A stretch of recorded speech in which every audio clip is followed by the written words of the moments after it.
Udumo kuNkulunkulu kweliphezulu nokuthula emhlabeni kubantu abathokozelwa nguye. Babunze bantu yakubingelela ndlalifa izulu. Ngithi uJesu Kristu inkosi. uNkulunkulu wethu muhleke uyinqaba ngosuku lokuhlupheka, uyabazi abaphephela kuyena. Siyambonga-ke, siyamdumisa kakhulu. Siphuma kwimpela sonto ebibhizi ngendlela emangalisayo. Sijabulile ukuba kanye nani lapha eRichards Bay kwingqungquthela yabesifazane. Simbonile uNkulunkulu ehamba nathi, uyasihlonipha. Uma singena emkhosini sikhulekela ipresence yakhe, uyasenzela esicelayo. Singayaphi masisuka kuyena, ngoba mazonke okuphila akuye. Siyambonga nje ngendlela emangalisayo uNkulunkulu wethu, ngothando akasithanda ngalo nangothando akalukhombisayo kithina. Umbuzo komkhulu uthi thina senzani ukubuyisa lolu thando lwakhe na? Uthi uJesu othanda ukuza emva kwami akathabathe isiphambano sakhe imihla ngemihla azidele angilandele. Okwethu esingakwenza ukudela yonke into, sidele izwe nenkanuko yalo, sizinikele enkosini ngokupheleleyo, sinikele imizimba yethu ibe ngumnikelo ophilile. Sizenzile izinto sisesezweni, simsebenzelile uSathane ngendlela eziningi ezihlukene, kodwa besingethathe leli thuba silinikeze uNkulunkulu, sithathe lo mzimba ezinsukwini zokugcina siwunikeze uNkulunkulu na? Hayi, mina bengingasho impela ukuthi bafowethu ake sideleni konke sinako kwaphezulu lapho uKristu ekhona, singanako kusemhlabeni. Inyama yethu ibethelwe esiphambanweni, nezwe libethelwe kithi. Siphile nje impilo engcwele sisekulo mhlaba, sihambe ngobungcwele obuthokozisa uNkulunkulu. Uzithibe, melane namandla obumnyama, noma ngabe akekho okubonayo, kodwa uzithibe, uthandaze, ubize igama elinamandla, uthi uJesu Kristu inkosi, lizokunqobela konke. Akukho kuzosala, uzonqotshelwa. Usongaze esihogweni impela ngenxa lento yakho egqilazile. Awusayithandi kodwa igqilazile. Hayibo, ungathuli. Kodwa kahle hle imkhuleko esinikiwe uRoma 10 verse 9 ukaMeyi 18 inamandla ngendlela emangalisayo. Siyambonga uNkulunkulu ngoba usenzele imangaliso sisekhona la emhlabeni. Ayike angithandaze bese siya ezweni lenkosi, ngoba isikhathi naso sisilindile, siyahamba. uJesu Kristu inkosi.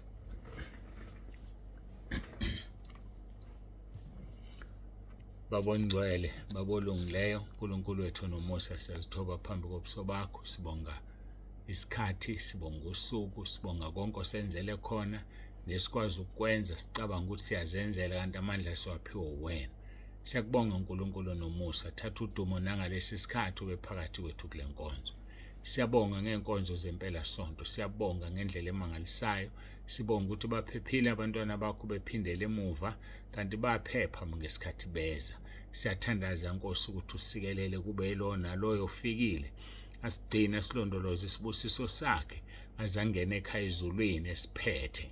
Siyabonga Nkosi, singayaphi ngempela, singayaphi singayaphi masisuka kuwe, ngoba onke amazwi okuphila akuwena. Qhubeka-ke nokusiphilisa nangaso lesi sikhathi. uJesu Kristu inkosi. Amen.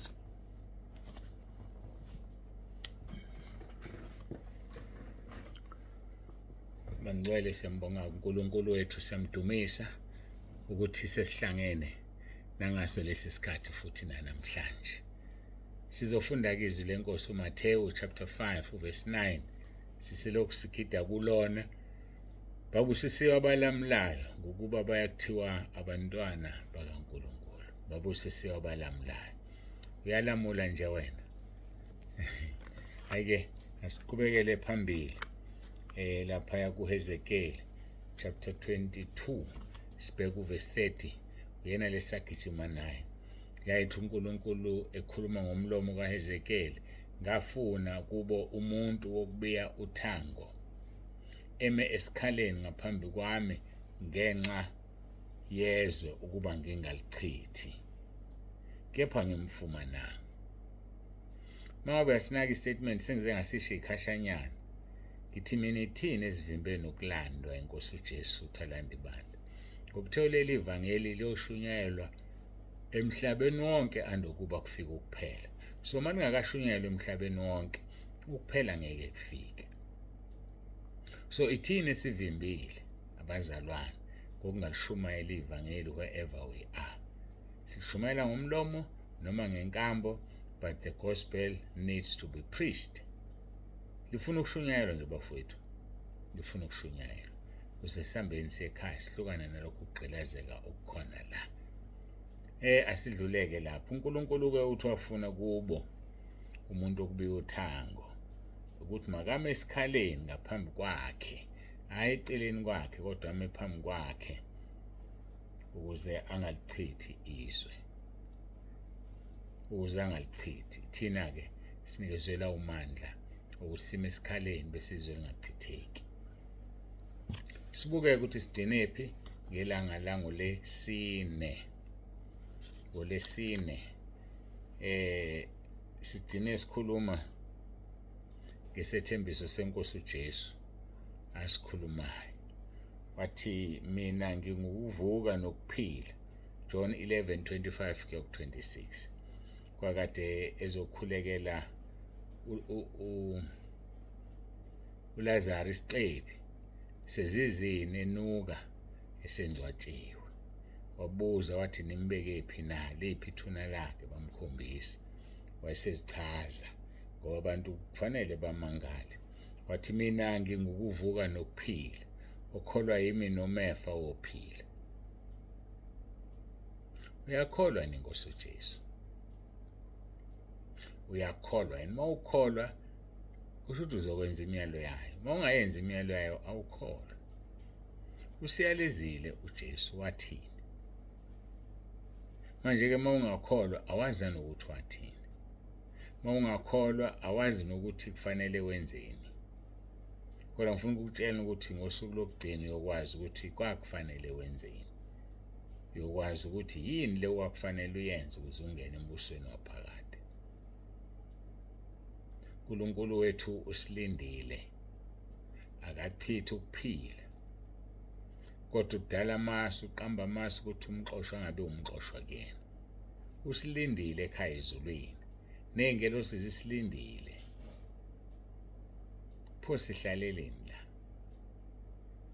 Asihambeni kwelikamoya siye ekhaya ezulwini. Ngomoya nje singafika singene. Uthi-ke mina ngikuvuka nokuphila, kholwa yimi nomefa wophila, naloyo ophila akholwe yimi kasoze afa naphakade. Wayikhuluma-ke ngakho lokhu kufa kukamoya. Uma ukholwa uye uzophila, uzophila. Asiqhubeke sibone. Uma ubheka uJohn 10:10 uthi iselakalizi kunge ngokweba nokubulala nokubhubhisa, mina ngize ukuba babe nokuphila, babe nakho ukudidima. uJesu sithe uthi ngingukuvuka nokuphila. So-ke ufuna abakholwa uye babe nakho ukuphila kudidime. So wena-ke uzosondela nini kulesi sihlalo somusa na? Ngoba udinga ukusondela. Uzosondela nini kulesi sihlalo somusa? uNkulunkulu uyakuthanda, ufuna usondele abesenze imangaliso ngawe, ngoba ufuna ukudunyiswa, adunyiswe ngawe. Wazidumisa ngoFaro, wayikhonka inhliziyo yakhe. Namanje ufuna ukuzidumisa ngawe. Thambela intando yakhe. Hayike asiqhubeke. Uthi-ke okholwa yimi noma efa wophila, nalo ophila akholwe yimi kasoze afa naphakade. Akasoze afa naphakade. Uyambuza kuMartha, uyakholwa yilokho na? wavuma kuMartha wathi uyakholwa. Masibheka kuJohn 10:10 uthi isela liyisi kungekho kweba. Uqola ukuweba nokubulala nokubhubhisa. Uthi kodwa mina ngize ukuba babe nokuphila babe nakho ukuchichima. Isela lizobhubhisa, isela lizokuyenga eliwusathane lifuna ushana lesihogweni. So isela ke lelo. Kufanele wazi ukuthi isela liyisela lizokuhlukumeza. Alikuse emadlelweni ahlaza. Isela liyinkinga nje ongakazi uzoyibona. Kodwa ke thina siyambonga uNkulunkulu kakhulu ngekhaya lezwi. Siyambonga uNkulunkulu kakhulu ngentaba yendlu kaJehova kuyabonelelwa ngoba akukho esingakutholi, akukho futhi esingakuzwa. Uthe John 10:10 isela lizi kungengokweba nokubulala nokubhubhisa, mina ngize kuba babe nokuphila babe nakho ukuchichima. Kwenziwa yini wena ungamkhonzi uNkulunkulu ngendlela efanele? Khona uzothola ukuphila ukuchichimayo inkosi esithembisa khona. Kwenziwa yini wena ube namaqhubu? Selokhu ubambelela abantu abakuhlukumezile last year kodwa unamaqhubu. Yini ngempela edala? Yini esingayenza ukuze asuke lamaqhubu kuwe ngaphandle ukuthi wena uzikhulule kulamaqhubu akho? Yini uhlebe? Uhletshiswa yini ngempela? Uzube namahloni ukutshela lo muntu ozokuhlebela ukuthi no sengiphumile kulento. Yini uhlebe? Kube bengekho la ngingedwa khona bengizofisa ungiphendule ngempela ukuthi kwenziwa yini uhlebe? Yini ungakhululeki lo moya wokuhleba? Umoya wolaka ibhubesi awuphendula amasuthukuthele mehla aqonqa bebomvu. Hayibo, Jesu uyasithanda, Jesu uyasifuna. Siyambonga ke ngoba ngaye siyanqoba, ngaye senza konke kwenzeke. Athi umpostoli uPawuli, nginamandla okwenza konke ngaye onqinisayo. So ke isela lizi lingezile ukuba lizokweba libulale bese liyabhubhisa. Malibulala nje lenza sure ukuthi uyabhubha lo muntu. uNkulunkulu wethu uthi emangalise uyayi-counteract lento ukuthi yena unguNkulunkulu ezulwini. uNkulunkulu owazi zonke izinto. Akukho kumhlulayo, uNkulunkulu wenyama yonke. Ngoba yena akasusa ukuphila, kepha uqamba amasu kubo oxoshiweyo angabi ngumxoshwa kuyena. Athi verse 26. Verse 26 wanilo. Verse 26 kaJohn chapter 11.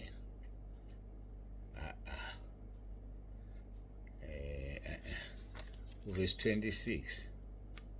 Ngicabanga ukuthi kaJohn chapter 3 angazi sobona khona. Nginilobela lokho ngoba abanidukisayo.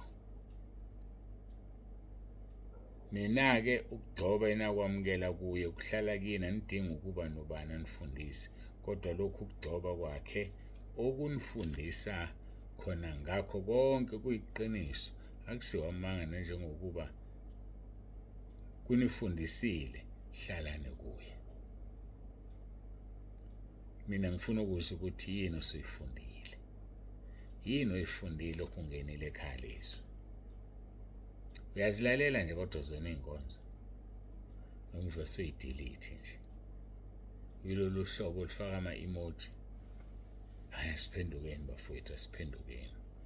Leviticus 10:7 uthi ningaphumi eminyango wetende lokuhlangana funa nife ukuba amafutha okugcoba kaJehova phezukwenu. Singaphumi bafowethu etendeni lokuhlangana. Singaphumi lapho sixoxa khona noNkulunkulu. Singaphumi sifuna ukuphazanyiswa izinto esingazazi. Zikhona ezizaziyo zikule ncwadi ethiwa iBhayibheli. Ngakho-ke uNkulunkulu ufuna sihlale kuye. uNkulunkulu ufuna singasuki kuye. uNkulunkulu ufuna simkhonze ngobungcwele. Uthi-ke uLevitikus, ningaphumi eminyango wetende lokuhlangana, funa nife ngokuba amafutha okugcoba kaJehova aphezu kwenu, benza-ke njengezwi likaMose. Bafethu, singaphumi endaweni yokuhlangana, singaphumi etendeni lokuhlangana, singaphumi lapho sixhumana khona noNkulunkulu sikhulume indaba zasekhaya ezulwini. Ngiyafisa ukuthi uNkulunkulu asisize. Oprofetes bethu, abaprofetikazi bethu bawenze umsebenzi. Angazi noma kuyabahlupha yini ukuthi babizwe ngabaprofetikazi, kodwa kuphela 6 months, kuphela unyaka, umuntu uthule akukho lutho aqhamuka nalo. uNkulunkulu ufuna ukukusebenzisa, wayengeke akubize ngezokusebenzisa. uNkulunkulu ufuna umuntu ozoya lapho efuna aye khona, umuntu ongezokuthi mayisethunywe wathi ngisazotshela ibishop lami. uNkulunkulu ufuna siphume umkhankaso, uNkulunkulu ufuna siyenze intando yakhe, uNkulunkulu ufuna sihambe njengokwezimiso zakhe. Lezo imiso zakhe okunye kwakho yikho kuma esikhaleni, ukuzizwa angalichithi. Asimene esikhaleni bafowethu, uma esikhaleni ngazo zonke indlela. Ngibonga abazalwane ababambisanayo nabanye ngendlela emangalisayo makuthiwa inkonzo kuloya mzalwane baze banikele ngisho ucash ukuthi lo nkonzo ayiphumelele. Siyambonga uNkulunkulu kakhulu. Iningi lenu lifundisekile ekhaya lesu, lifundisekile. Kodwa khona-ke lo naloyo-ke uyazi-ke nawe nesizulu siyasho sithi akhosoke lingenasici. Ngiyamfisa uNkulunkulu wethu asithande, ngiyamfisa uNkulunkulu wethu azambule aziveze nakulo obengazi ukuthi uNkulunkulu khona uyaphila. Siyambonga uNkulunkulu wethu kakhulu. Sesizoguqa ngikhuleke simbonga uNkulunkulu ngenkonzo esesiphe yona. Hlala kuye ungasuki, namathela kuye, uzobona imisebenzi emihle ezokulandela. Masiguqe sikhuleke, noma masiguqe ngikhuleke. Ukhuleke nawe lapho uma sengikhulekile.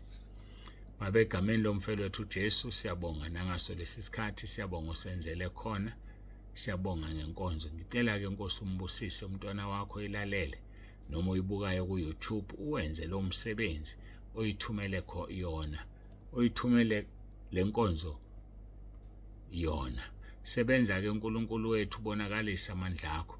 Sebenza uNkulunkulu wami noMose, siyazithoba phansi kwesandla sakhe esinamandla ukuze uSathane sibalekele. Khazimulisa-ke igama lakho, wenze konke, wenzele udumo igama lakho. Nathi bese sivuma ngesivumo sethu sithi uJesu Kristu inkosi, uJesu Kristu inkosi, uJesu Kristu inkosi. Amen.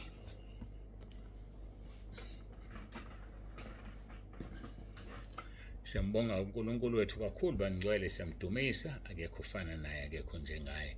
Babunsebandu siyavalelisa, lalifa izulu uthi ube nosuku oluhle.